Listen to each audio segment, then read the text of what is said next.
Salut à tous, bienvenue dans Avocat, l'émission qui vous conseille, l'émission qui parle de droit de façon compréhensible et ça change. On est content de pouvoir avoir des conseils juridiques très précis lorsqu'on a des questions et des réponses surtout que l'on comprenne. Alors pour cela, rien de plus simple, allez sur www.avocat.net. Vous pouvez poser vos questions 24h/24 à tous nos avocats, voir également la liste des avocats. Si vous avez repéré un avocat, vous ne savez plus son nom, il y a la liste de tous les avocats présents dans l'émission. Et puis bien sûr, voir surtout les replays des émissions. Cette émission qui passe sur plusieurs chaînes, vous le savez, sur le câble, la TNT et les box ADSL. Notre équipe d'avocats aujourd'hui est composée tout d'abord de Maître Joseph Suissard, avocat au barreau de Paris. Bonjour Joseph. Bonjour Yves, ça faisait longtemps. Ça faisait longtemps, c'est vrai, vous étiez dans cette émission il y a un certain temps également. Bon, bienvenue dans ce retour. Content d'être là. Avec vous, on a beaucoup parlé de fiscal. Aujourd'hui, on ne va pas parler que de fiscal, on va parler notamment de propriété intellectuelle un petit peu là, dans un instant. Un petit peu. Ça sera intéressant et d'actualité récente.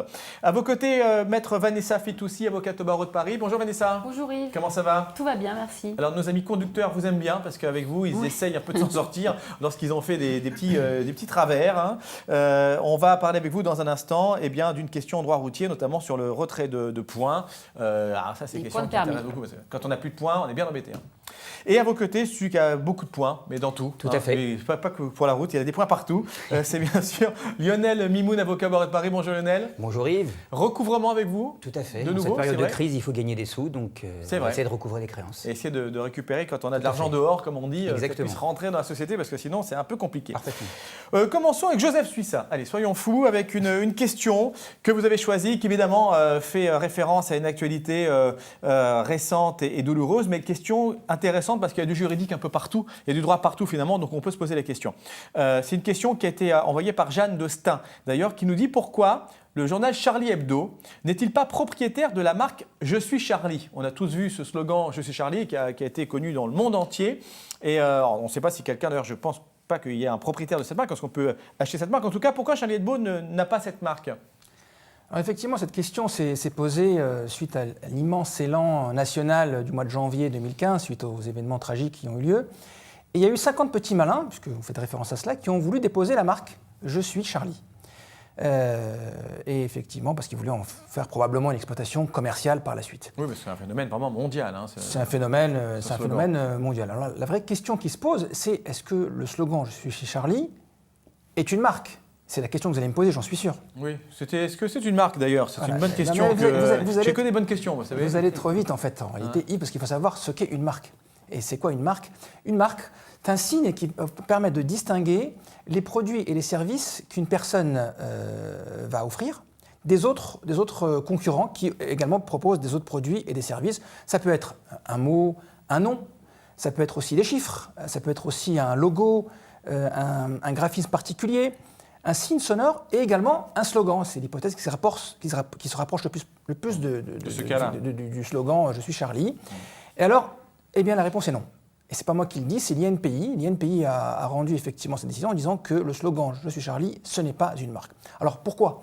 Pourquoi ce n'est pas une marque? Parce que ça ne revêt pas un caractère suffisamment distinctif. En effet, quand à l'époque, effectivement, chacun avait une pancarte où il y avait une affiche ou un journal « Je suis Charlie », on ne peut pas le distinguer. Donc on a considéré que ce n'était pas suffisamment distinctif et donc ça ne pouvait pas avoir le caractère de marque. Et même l'INPI avait même dit que ce slogan ne pouvait être capté par un acteur économique du fait de sa large utilisation par la collectivité. Donc c'est trop diffusé, ça ne peut pas, on ne peut pas le distinguer, ça ne peut pas effectivement être une marque. C'est refusé quand on fait la demande d'acheter cette marque-là. Ça a été refusé. C'est refusé par pour les 50 petits malins, ça a été refusé. Ce slogan n'est pas appropriable, au même titre que quand vous avez un terme générique comme une boulangerie, on ne peut pas se l'approprier, donc ça n'est pas possible de se l'approprier. Donc c'est la raison pour laquelle l'INPI a refusé de conférer le caractère de marque au slogan « Je suis Charlie ». Alors la question comportait un second volet parce que… mais vraiment pour finir, parce qu'il n'est pas obligatoire que le propriétaire d'une marque soit celui qui l'exploite. Par exemple, dans le cas de Charlie Hebdo, le propriétaire c'était François Cavana, qui était l'un des fondateurs, et elle était exploitée par le journal, la société qui édite le journal Charlie Hebdo. Et c'est intéressant parce que, bien évidemment, qu'en cas de dépôt de bilan, le propriétaire de la marque va la récupérer et n'entre pas dans la liquidation judiciaire. D'accord. Donc nous sommes tous Charlie et c'est gratuit. D'accord, c'est gratuit, voilà, c'est une bonne nouvelle en tout cas. C'est vrai que ça aurait été quand même surprenant que quelqu'un en particulier puisse s'approprier, parce qu'imaginez les conséquences, il ne va pas demander de l'argent à tous ceux qui utilisent publiquement, surtout tout le monde a son panneau. Je suis Charlie. En tout cas, c'était intéressant et d'actualité en tout cas. Merci beaucoup Joseph Suissa pour cette réponse. Nous allons passer à Vanessa Fitoussi qui a une question de Ahmed de Lyon. Je souhaite contester mon retrait de points. Quelle est la procédure? Donc question toute simple que beaucoup de téléspectateurs doivent se poser. On a un retrait de points. Qu'est-ce qu'on fait pour contester la procédure de retrait? Oui, alors, petite précision, retrait de points, tous les permis de conduire sont soumis à la règle du permis à points.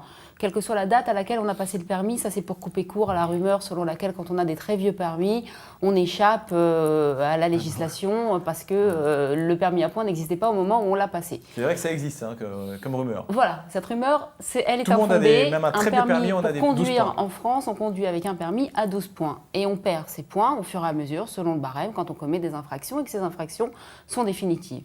Alors, la réponse à la question de notre ami, elle va être différente s'il a perdu tous ses points ou s'il veut juste essayer d'en récupérer quelques-uns avant justement de se retrouver sans permis. Si on est dans une logique de contestation du retrait de points en lui-même et qu'on veut encore sauver le permis, la procédure la plus simple, c'est le recours gracieux. Il faut faire un recours devant le ministère de l'Intérieur. C'est le ministère de l'Intérieur qui gère les permis à points et c'est le ministère de l'Intérieur qui prend un arrêté pour notifier les pertes de points. Dans ces cas-là, on fait un recours pour contester la perte de points. Il est très important de vérifier votre solde de points, il est très important de connaître l'origine de la perte de points, parce que très souvent, le fichier national des permis de conduire commet des erreurs et des erreurs grossières, notamment sur la prise en compte des stages de récupération de points. Vous savez qu'on récupère 4 points quand on s'inscrit volontairement à un stage, et puis on peut aller à ce stage et les plus 4, ils apparaissent nulle part, on les oublie. C'est une façon de récupérer son permis de conduire très très simple, une simple lettre recommandée, motivée en droit. Il faut peut-être mieux quand même être assisté d'un avocat qui s'y connaît, mais en tout cas la procédure est simple et à ce moment-là le retrait de points vous est rendu, le ministère de l'Intérieur vous renvoie une lettre, il reconnaît son erreur, et il nous écrit, nous les avocats, il nous dit je reconnais, j'ai analysé le dossier de votre client, je lui rends les points, il n'y a plus de problème. Donc ça c'est des situations adaptées lorsque le permis n'est pas invalidé et qu'il reste encore quelques points. Par contre, lorsque vous êtes dans cette fameuse situation, vous recevez cette lettre qui est un cauchemar pour de nombreux automobilistes. Généralement, ça fait un choc. Elle s'appelle 48 SI, elle est connue, c'est la référencée 48 SI. Cette lettre-là, elle vous annonce que vous avez 0 points sur votre permis de conduire. Il ne faut pas vous abattre, on peut réagir. Surtout si vous travaillez avec votre permis de conduire et qu'il y a des enjeux qui sont très importants. Il faut voir un avocat spécialiste parce que c'est quand même un domaine très technique et le recours ne marche pas à tous les coups, mais il peut fonctionner sous certaines critères. À ce moment-là, on est dans ce qu'on appelle un recours contentieux. On saisit le tribunal administratif d'une requête en annulation de l'arrêté 48 SI. On demande donc au ministère de l'Intérieur de revenir sur sa décision et au juge d'ordonner au ministère de l'Intérieur d'annuler sa décision. Donc c'est une procédure judiciaire, c'est une requête en annulation et on a un jugement qui vous restitue les points si on gagne. D'accord. En tout cas, il faut étudier les dossiers pour voir si c'est recevable. Notamment si on s'en sert pour travailler. C'est ce qu'on appelait le permis blanc à l'époque, c'est ça? Alors le permis, non, en fait, ce ne sera pas vraiment le permis blanc, ce sera une procédure engagée qui n'est pas suspensive, qui peut l'être sous certaines conditions si on la double d'un référé suspension. Il y a beaucoup de choses à faire en réalité. Il faut réagir et venir voir quelqu'un qui peut vous aider. C'est mieux. Voilà. Et puis surtout, quand on a besoin de récupérer son permis de conduire, il faut tout essayer. Oui, parce que les gens travaillent avec leur permis et l'enjeu est très très important. Non, c'est une galère. Il faut réagir. Merci beaucoup Vanessa Fitoussi, donc avocate en droit routier à Paris. Et nous allons terminer avec Lionel Mimoun, avocat au barreau de Paris également, qui nous parle de recouvrement depuis quelques semaines dans cette émission. Une question qui vous est adressée, mon cher Lionel, par Olivier de Champigny. Voilà. Je suis chef d'entreprise et un de mes fournisseurs ne me paye pas. Ah, ça c'est toujours le cauchemar des chefs d'entreprise. Exactement. Quand on n'est pas payé par son fournisseur. Que dois-je faire pour récupérer ma créance? Est-ce qu'il peut faire quelque chose déjà? Bien sûr qu'il peut faire quelque chose. Première bonne nouvelle. Bien sûr. Merci. Merci, à très bientôt. C'est la fin de cette émission. Écoutez, il peut l'appeler, il va récupérer sa créance. Merci, excuse-moi, est-ce que tu peux me payer? L'adversaire va lui dire oui, je peux te payer, et puis tout se passe bien. Non, c'est pas tout à fait comme ça, bien entendu. En cette période, j'ai l'air de crise, de nombreuses entreprises, ça arrive souvent, beaucoup d'entreprises n'arrivent pas à récupérer leurs créances, ça fait un trou dans la trésorerie, on n'arrive pas à payer les salariés à cause des fameux fournisseurs qui ne souhaitent pas payer ou qui veulent payer en retard ou de façon lointaine. Donc l'entreprise, le chef d'entreprise doit dans un premier temps adresser ce qu'on appelle une lettre de mise en demeure. Classique, tout le monde le sait. Une lettre de mise en demeure en visant notamment l'article 1153 du Code civil, qui doit rappeler dans cette lettre de mise en demeure que 1.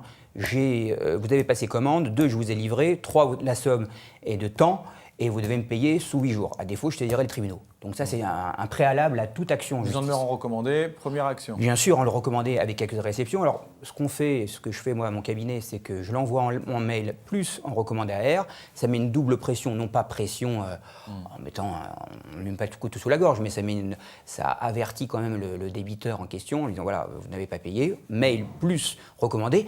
Et également, on peut lui envoyer la lettre en courrier simple, puisque parfois on ne va pas chercher le débiteur de mauvaise foi, puisqu'on n'a affaire que des débiteurs de mauvaise foi, ne vont pas chercher les courriers, et donc le tripler, j'allais dire, par une lettre simple. Il y a un pigeon voyageur pour être sûr. Tout à fait, ou un pigeon voyageur, et même un huissier, on peut également s'adresser à un huissier. Il reste moins d'une minute, qu'est-ce qu'on peut faire si ça n'a pas donné la lettre à Annonay ? Alors bien entendu, là, il y a, j'allais dire, une kyrielle de voies. On peut faire donc, une action judiciaire. On doit faire une action judiciaire. Alors, il y a la première action qui est, j'allais dire, classique, une action référée, qui est une action rapide. Là, cette action est rapide, certes, mais il faut que le litige, il faut que la créance ne soit pas contestable. Vous avez une créance, vous avez une facture qui n'est pas contestable. L'adversaire, le débiteur plus précisément, n'a pas du tout contesté. Vous allez devant le juge des référés en disant voilà, moi j'ai ma facture, j'ai envoyé une lettre de mise en demeure, il ne m'a pas payé, je demande le paiement. Donc vous demandez le paiement avec également des frais d'avocat, puisque si vous prenez des frais d'avocat et les frais d'huissier, vous demandez le remboursement des frais d'avocat et des frais d'huissier. Donc référé si la dette et la créance est incontestable. Est incontestable et n'est pas contestable sur le fond. C'est-à-dire que vous avez une créance toute simple, une facture, une lettre de mise en demeure qui n'a pas fait l'objet d'une contestation de la partie adverse. Donc vous allez devant le juge des référés, il vous l'accorde immédiatement. Il reste 20 secondes pour la partie si c'est et la dernière chose, référé. C'est ce qu'on a fait. Donc vous pouvez également aller devant le tribunal de commerce ou d'instance, déposer ce qu'on appelle une requête en injonction de payer. Vous déposez, le juge vous rend une ordonnance, le débiteur a un délai d'1 mois pour faire opposition à cette ordonnance d'injonction de payer, et puis la procédure se déroule devant le tribunal de commerce, et puis à la fin vous avez un jugement qui est également rendu à votre profit. Voilà, et on dit merci Maître Mimoun ou merci l'avocat qui nous a aidés. Merci beaucoup pour le processus déroulé de la procédure. Donc on peut faire des choses évidemment, ça c'est très clair. Merci à tous les trois d'être passés nous voir à Avocat et pour vos bons conseils. Si vous souhaitez avoir d'autres conseils, eh bien posez vos questions sur avocat.net ou pour voir notre émission comme vous le souhaitez sur le replay. À très bientôt, salut.